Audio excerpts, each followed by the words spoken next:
The type of tight end that you're starting in your fantasy league says a lot about you. Do you not care about the floor? Do you go for broke? Are you starting the tight ends that you really don't care how many points you get? You just want as many points as possible. You're fearless, you're reckless. Maybe you've been skydiving recently and your significant other hates watching movies with you because you're constantly ruining them, trying to guess the ending the entire time. Or do you just like to play it safe? You want to pick the tight end that you feel like is going to get you a decent amount of points. You don't care about the ceiling. You just don't want to take a zero at the spot every week. You're not a risk taker. You always have the long game in mind when making decisions in life. You put on your socks before you put on your pants. And worst of all, you never make a decision on where you want to eat. Someone else always has to make it because you can't make up your mind or you don't want to disappoint everybody with your choice. Whichever route you may go, hopefully this video will help you get locked in for week 14 with my tight end start and sit analysis. Yo, what is going on, Headliner Nation? Hopefully everybody is making a run at the playoffs, and maybe you need a win this week to make it in. Maybe you need a win this week to get a first round bye. Maybe you've already sealed the deal and you're just sitting back, chilling, drinking some lemonade. Whatever it may be, this video is going to help you get ready for week 14. So hit that like button for me. Subscribe if you're new here. Turn on the bell notifications, and let's hop right into it and talk about Thursday night football and what we should be doing with the New England Patriots and Pittsburgh Steelers. This is one of those matchups where, quite honestly, we'll probably have the TV off before halftime. We're getting Mitchell Trubisky and Bailey Zappi, and I don't know if anybody is excited to watch any part of this matchup, but we'll be keeping an eye on the tight ends. Now, Pittsburgh has had trouble stopping tight ends this year, but New England's also had trouble getting the ball to Hunter Henry, so I really don't think that's going to matter. And Mike Gesicki has basically been phased out of the offense. He's not even being utilized at this point, so the only one that we'd keep an eye on is Hunter Henry, but if you keep an eye on the last several games, he's not doing anything, so it really doesn't matter for us to even try and risk it. For Pat Freiermuth, he had a great game 2 weeks ago. Poor game on his return, great game 2 weeks ago, and this past week kind of disappeared again. And I will be honest with you, I'm super cautious with Pat Freiermuth this week because it's Mitchell Trubisky. It's not Kenny Pickett. Kenny Pickett and Pat Freiermuth, they've got each other, right? They're on that same wavelength that quarterbacks and some of their star players have because it just seems like they're always there to help them bail them out. I don't know if that's going to be there with Mitchell Trubisky. I don't know what the game plan is going to look like. If you don't have any other options, trying to start Pat Freiermuth may be a difficult one this week. New England allows the fewest fantasy points to the tight end position, and with the change to Mitchell Trubisky at quarterback, I just don't think it's going to be worthwhile trying to fit him in there if we have much safer options available to us. Same story, different day. And that's exactly what it means when it comes to Cade Otton and Kyle Pitts. Cade Otton continues to play more snaps than any tight end in football. And he's not just blocking, he's actually out there running routes, but he's not getting any targets. He's a super high risk, and I've got him in yellow this week because he does have a decent matchup going up against the Atlanta Falcons, who can do a good job of stopping the pass, except they give up quite a few points to tight ends, especially when you get closer to the red zone. And Cade Otton does have one game this year where he has a couple of touchdowns, and maybe we see a touchdown from him this week, but I'm not banking on a ton of volume. So if you're chasing a touchdown, maybe it's him. If you're not, definitely find a much safer option than what Cade Otton will be. And Kyle Pitts continues to do nothing. In fact, I removed Jonnu Smith from this slide completely because over the last few games, he's done absolutely nothing. 3 weeks ago, well, technically 4 weeks ago, he had a 100-yard game, scored a touchdown, and looked to be right back on track with some of the numbers he was putting up at the beginning of the season. And since then, he's had a game with 0 receiving yards and has yet to break 30 in the other 2. I have got no interest in trying to run Jonnu Smith out there anymore because it's apparent that they have phased him out of the game plan. And for Kyle Pitts, he just isn't getting it done. I don't know if it's because he has slowed down. I don't know if it's because of the offense. I don't know if he's having trouble dealing with the fact that he's not being utilized. I have no idea what it is with Kyle Pitts at this point. But unfortunately, until we see a streak of consecutive games where Kyle Pitts is a main attraction in this offense, I can't even consider continuing putting him in my lineup. Tyler Higbee and Isaiah Likely are hoping to help out your fantasy teams because their real teams are also dealing with injuries right now. Tyler Higbee has two main wide receivers around him who are banged up. Cooper Kupp looked a lot better last week, which is good for the stretch run here, but we know he's still dealing with issues.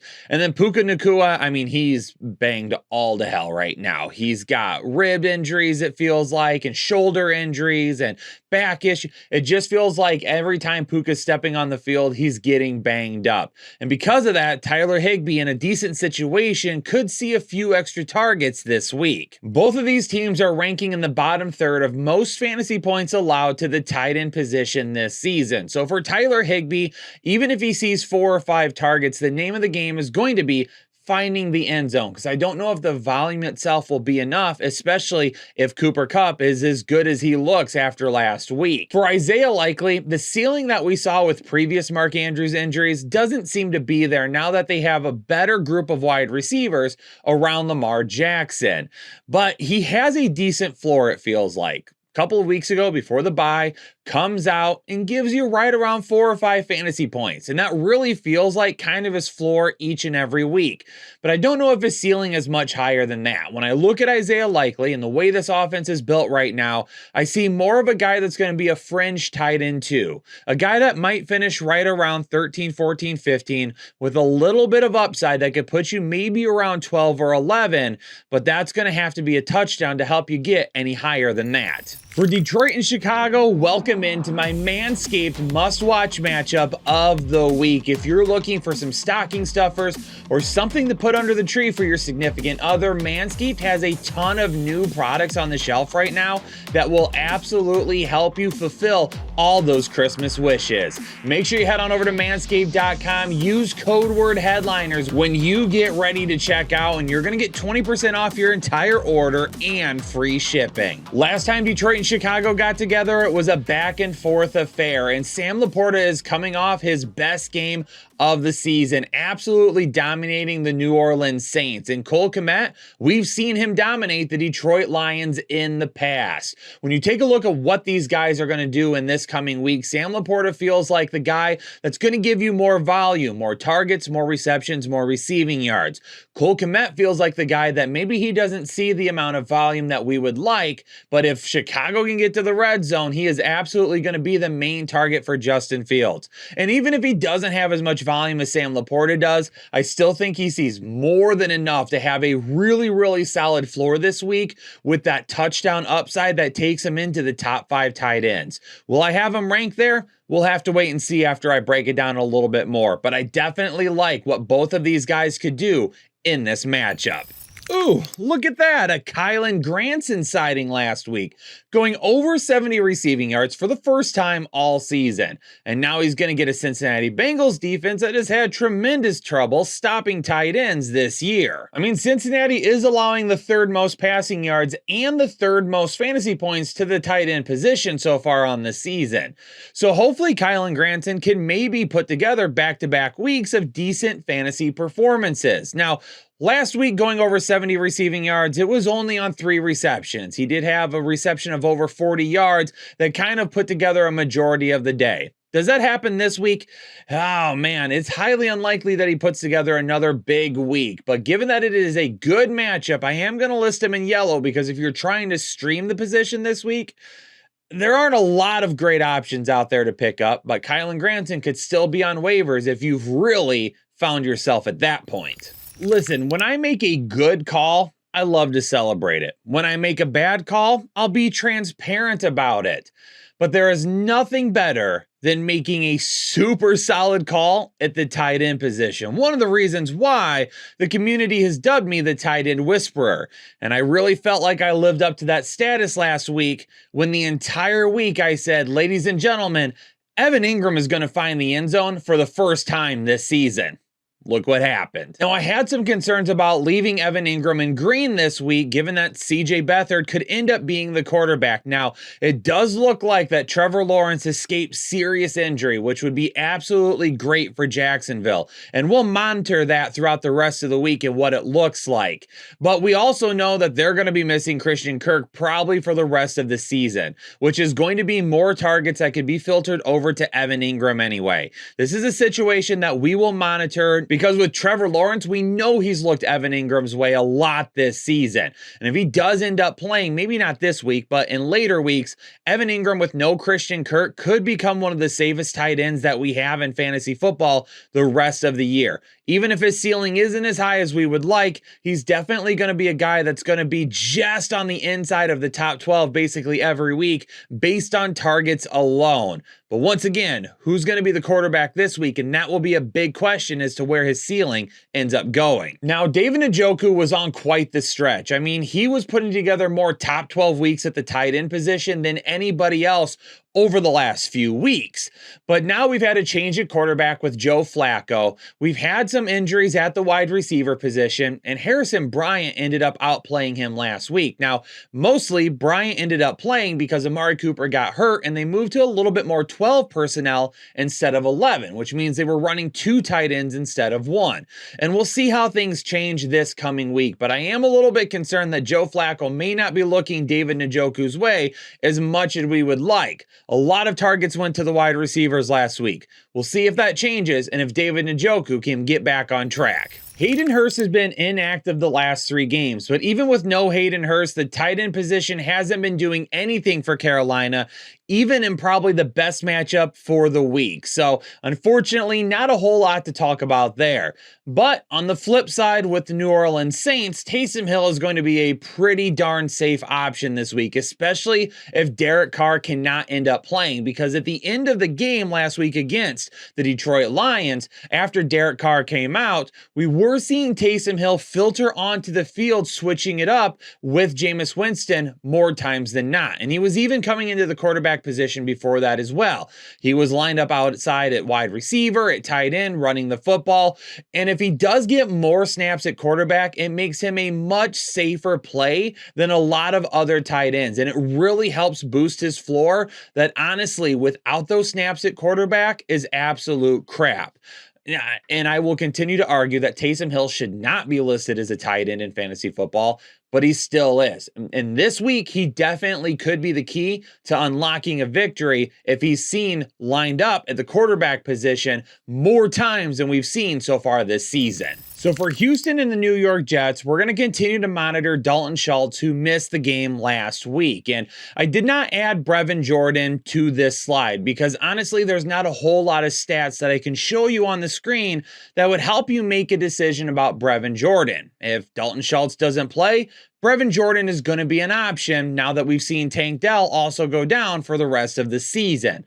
But I want you to see Dalton Schultz stats so you can see what the tight end, or the main tight end anyway, has done for a majority of the year with CJ Stroud. Noah Brown is also banged up, and last week he wasn't 100%, and at this point in time of this recording, not 100% sure where he stands for week 14. But I will say this, if Dalton Schultz plays, we're going to put Dalton Schultz in there because his role and value to the team is going to be even higher without Tank Dell. But if Dalton Schultz doesn't play this week, then Brevin Jordan will be a potential name that we could stream again. That may not have tight end 1 upside, but should still be right around that high tight end 2 area anyway. Over the last several weeks, TJ Hockenson actually may have been a better bet at the tight end position than Travis Kelce. He's absolutely having a career year. But we'll see the difference that happens when Justin Jefferson returns this week out of the bye. Do I think it hurts TJ Hockenson that much? Absolutely not. Because even with Justin Jefferson at the end of last season, at the beginning of this year, TJ Hockenson was still getting his. Maybe volume-wise, we do see some of those targets come down a little bit and now start to filter back out to Justin Jefferson instead. But Joshua Dobbs has been working with TJ Hockenson over the last few weeks. he hasn't been working with Justin Jefferson. That might take a little bit of time to build that relationship, meaning that over the next couple of weeks, TJ Hockenson could still be the go-to guy for Josh Dobbs. And if that happens, he brings a super nice floor with a lot of volume that also turns into a really high ceiling, because the efficiency with needing to pay attention to Justin Jefferson and Jordan Addison on the outside only helps TJ Hockenson pick up more yards with better mismatches over the middle. San Francisco is coming off a huge win at Philadelphia, so are they going to come out slow against Seattle? Absolutely not. San Francisco wants to bury Seattle this week and absolutely put them out of potentially any playoff contention whatsoever. And George Kittle, I think, is going to be a big part of that. In this matchup, he's going to have a ceiling as high as any tight end in football this week. We know the floor can be a little risky at times, but going up against Seattle, you know that Devin Witherspoon is probably going to be outside on Brandon Ayuk. Maybe he goes back and forth a little bit. Maybe they try to get Ayuk away from Devin Witherspoon, because we know Seattle loves to play zone more than man-to-man, and they don't really trail the wide receivers. But even with that being said, knowing that Devin Witherspoon is going to be on the outside locking down one of those wide receivers, it could definitely give George Kittle a really nice potential over the middle of the field for some really big plays. All right, so for Buffalo and Kansas City, there's not really a whole lot that you need me to say about Travis Kelce, right? If you own him, you're playing him. We're not really making a whole lot of decisions about Travis Kelce, but let's focus in on Dalton Kincaid, because over the last few weeks, he's been a huge upgrade to our fantasy teams. For those of you that were holding on to him at the beginning of the year, waiting for him to break out, it ended up happening. Now, he missed that 1 week a few weeks back, and then since then, and that Dawson Knox injury has exploded out of the gate and been a top 12 tight end a majority of the time.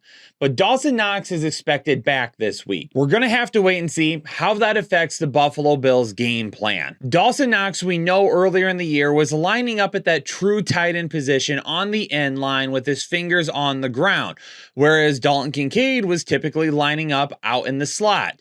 Do we continue to see that? How many snaps does Dawson Knox actually play this week? How many targets does he even get? There's going to be a lot of questions in this one. Would I still play Dalton Kincaid? Yes, I would still play him because of the impact that he has made for Buffalo over the last few weeks.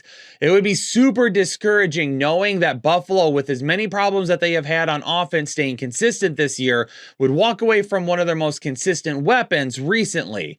But they've had a week now with the bye week to game plan for Kansas City, and will be able to keep Dalton Kincaid in the game plan and what could end up being a back and forth affair that Kansas City and Buffalo typically turns out to be. The potential to use Gerald Everett going up against the Denver Broncos this week is going to solely rely on whether or not Josh Palmer ends up playing.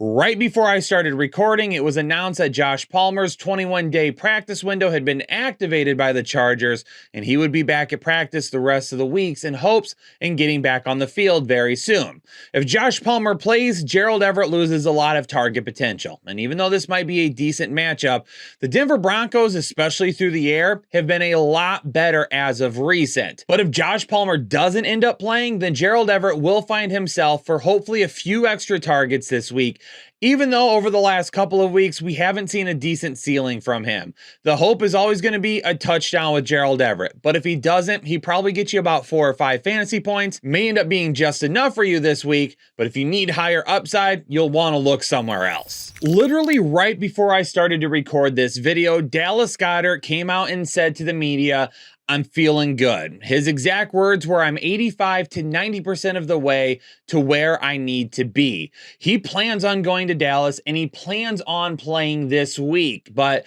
I'm still going to leave him in red, because the rest of the week of practice is going to be a big indication of whether or not he will actually be able to play when he gets down there. And it could also be a decoy thing for Dallas Goedert as well. Now, I want to give a big shout out to Dan Orlovsky and Mina Kimes over at ESPN for a segment I saw this morning that I absolutely loved. And they talked about what Philadelphia's offense has actually seen with no Dallas Goedert as of recent. Because instead of seeing a lot of one high safety looks, they've seen a lot of two safety looks to try and keep A.J. Brown and Devontae Smith contained on the outside and near the boundaries. And Mina Kimes brought up that she really believed over the last few weeks that a big portion of that was because a safety wasn't really needed to keep an eye on Dallas Goedert. And when Goedert ended up coming back, we could see those looks change up a little bit. Now, if any of that holds to be true, and that is one of the reasons why Philadelphia's offense maybe has struggled a little bit more, it would not be surprising if they don't put Dallas Goedert out there solely to be a decoy this week to bring one of those safeties up closer to the box to keep an eye on him, affording the opportunity for Devontae Smith or A.J. Brown to have a much better day on the outside than what we've seen as of recent. Keep an eye on all of that, because if that holds to be true, Dallas Goedert is not going to be worth a start this week. He's going to be a very, very risky play. Maybe he does see a couple of open looks and he's able to haul them in, but the game plan would not be centered around him. I mean, what I said last week about Jake Ferguson ended up being exactly true, that I was worried that he was going to get the type of targets that I thought he would, but if he could go 7 targets and a touchdown, he would absolutely be a top 5 tight end for you. And if you didn't have any other options, he was your best bet to try and find upside. Lo and behold, look what happened. Now, Jake Ferguson continues to be up and down in my book, but we know the last time that they played Philadelphia, they threw the ball quite a bit, and quite honestly, they've been throwing the ball a lot. Dak Prescott has looked like a true MVP type candidate over the last couple of weeks, and I know that sentence made a lot of you sick hearing it, but it is what it is, and it is true. So for me, Jake Ferguson this week should see plenty of targets, and he should be one of the safer bets to have a really good day at the tight end position, and a matchup that's going to see a whole lot of offense once again. A preseason breakout candidate has been basically an all-season disappointment in Chigioco, but maybe here at the very end of 2023, he's going to give us some fantasy viable performances. Over 100 receiving yards the last couple of weeks, and now going into a matchup against Miami, where Tennessee will probably be down a majority of the game, is going to give him some negative game script to potentially reel in some targets and yards. It's still super risky, because when you look at the whole body of work this season, Chigioco hasn't really done a whole lot of anything. But if he keeps up his performances like the past couple of weeks, we definitely will find ourselves in a situation where Chigioco is going to give us at least high-end tight end 2 numbers. Luke Musgrave is still on IR. Green Bay is continuing to rotate a couple of other tight ends, and we're not doing anything with Daniel Bellinger. So at this point in time, there's not really anything that you need to hear from me about this matchup. There you go, Headliner Nation, breaking it down for you at the tight end position, trying to help you all make some decisions this week. And of course, with this video, if you didn't really get exactly where you needed to, and you're really close on a couple of different players, then tune into the rankings on Thursday to find out specifically who you should go with over the other. For now, though, I'm going to get out of here. Headliner Nation, have a great rest of your day. Stay safe and stay healthy. And I'll catch you all in the next episode of the Fantasy Headliners.